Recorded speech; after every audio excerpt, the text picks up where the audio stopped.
श्री स्वामी समर्थ समर्थ क्लासेसमध्ये तुमच्या सगळ्यांचे स्वागत आहे. स्टुडंट्स, आज आपण 9th स्टँडर्डमधील प्रॅक्टिस सेट 1.2 पाहणार आहोत. त्याचा क्वेश्चन नंबर 1 बघा. The following table shows points on a number line and their coordinates. Decide whether the pair of segment given below. The table are congruent or not. म्हणजे खाली एक table दिलेलं आहे, त्याच्यामध्ये काही पॉईंट्स दिलेले आहेत आणि त्याचे कोऑर्डिनेट्स दिलेले आहेत. त्याच्यावरून आपल्याला काय पेअर ऑफ सेगमेंट दिलेली आहे, ती कॉन्ग्रुएंट आहे किंवा नाही हे ओळखायचं आहे.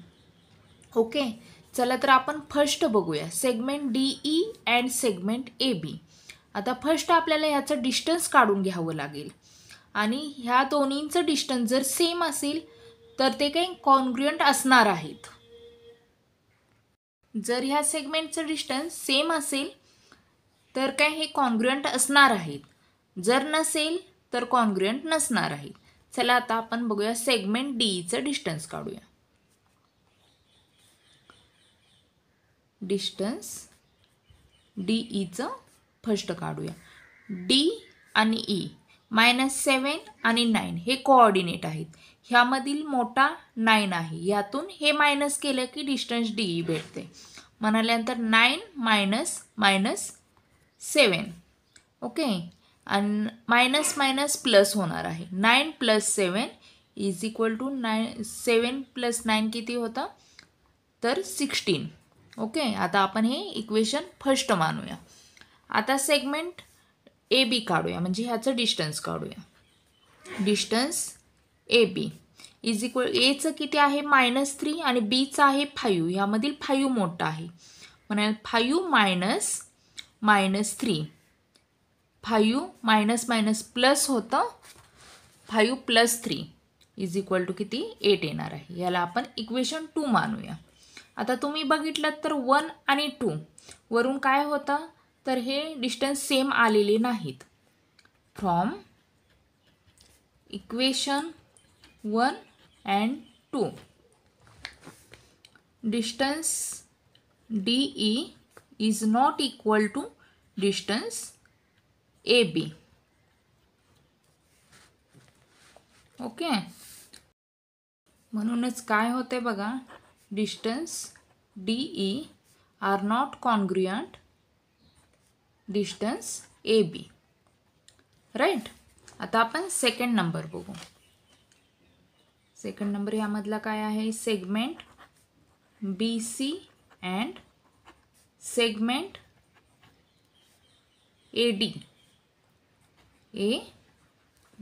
ओके, आता फर्स्ट आपण डिस्टन्स ए बी काढून घेऊया. डिस्टन्स बी सी काढून घेऊया.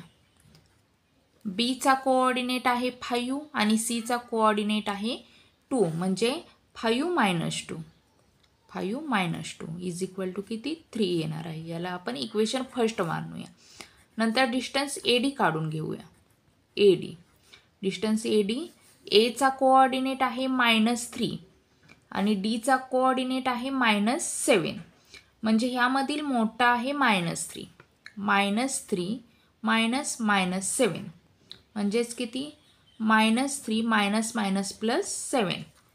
ओके, मायनस प्लस करताना मायनस करायचं आहे आणि चिन्ह मोठ्या संख्येचं, म्हणजेच काय होणार आहे 4. आता हे झालं इक्वेशन 2 झालेलं आहे. तुम्ही बघितलं तर इक्वेशन 1 आणि इक्वेशन 2 काय सेम आलेलं नाही आहे, त्यामुळे हे इक्वल होत नाहीत. फ्रॉम इक्वेशन 1 and 2 वरून काय होतं, सेगमेंट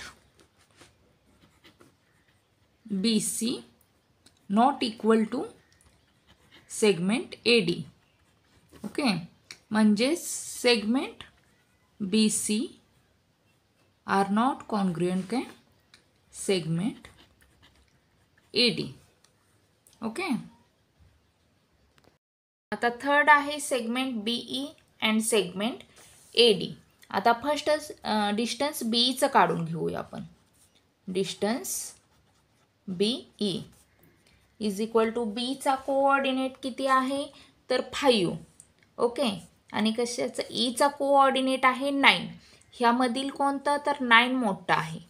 म्हणजेच 9 मायनस 5 इज इक्वल टू 4.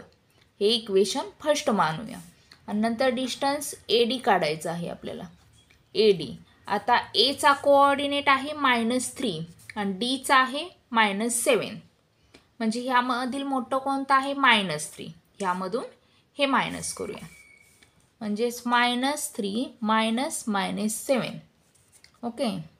तर -3 मायनस मायनस प्लस होतं 7. म्हणजेच किती 4 येते. ह्याला आपण इक्वेशन 2 मानूया. फ्रॉम 1 आणि 2 वरून तुम्ही बघितलं तर हे सेगमेंट सेम डिस्टन्स आलेलं आहे. बरोबर. म्हणजेच हे काय कॉन्ग्रुएंट आहेत.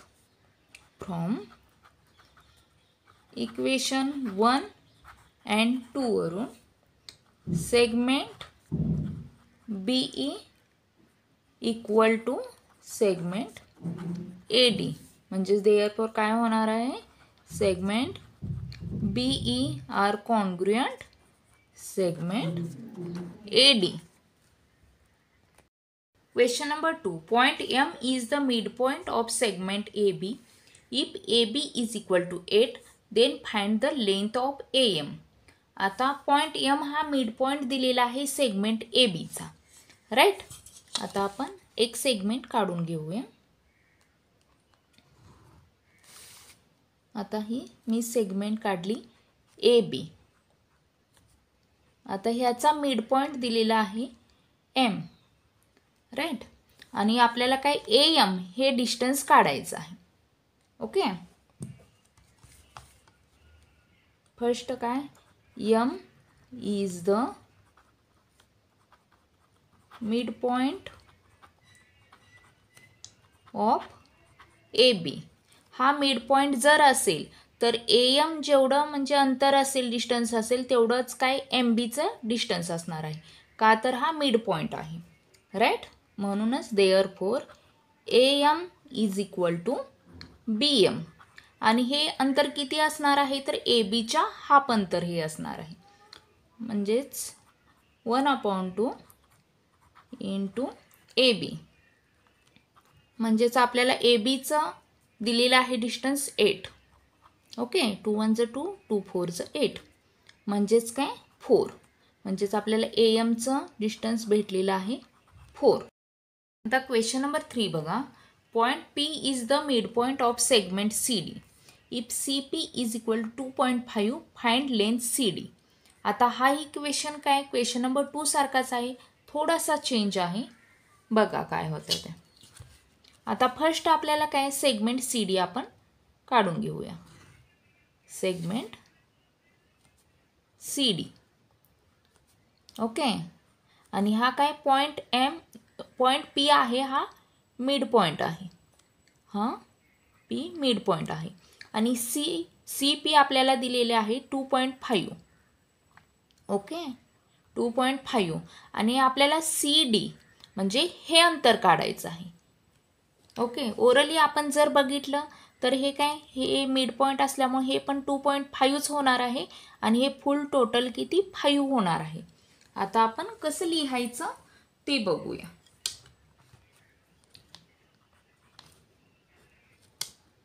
P is the midpoint of segment CD. Therefore, CP is equal to DP is equal to 1/2 into CD. Okay. आणि आता DP दिलेला आहे आपल्याला 2.5 is equal to 1/2 into CD. म्हणजेच कसं होणार आहे याचं 2.5 इंटू इकडचं इकडं गेलं की मल्टिप्लिकेशनमध्ये. Right. Is equal to CD. 2.5 into 2 म्हणजेच काय 5. म्हणजे CD किती आलेला आहे CD 5. Okay. Length of CD 5. Question number 4. If AB is equal to 5 cm, BP is equal to 2 cm and AP is equal to 3.4 cm.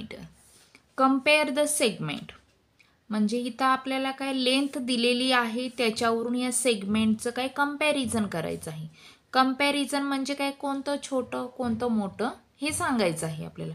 खूप easy question आहे. आता बघा, फर्स्ट आपण सगळ्यात मोठं कोणतं सेंटीमीटर आहे, 5 सेंटीमीटर, राईट. 5 सेंटीमीटर हे सगळ्यात मोठं आहे. नंतर कोणतं येतं आहे, 3.4 सेंटीमीटर, 3.4 सेंटीमीटर. नंतर 2 सेंटीमीटर म्हणजेच ए बी.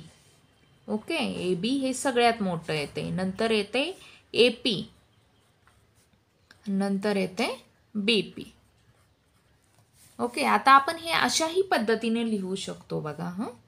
बी पी म्हणजे सगळ्यात आधी छोटं घेऊनही लिहू शकतो. नंतर होते ए पी. ओके, आणि नंतर होते ए बी. आपण कोणत्याही पद्धतीनं लिहू शकतो.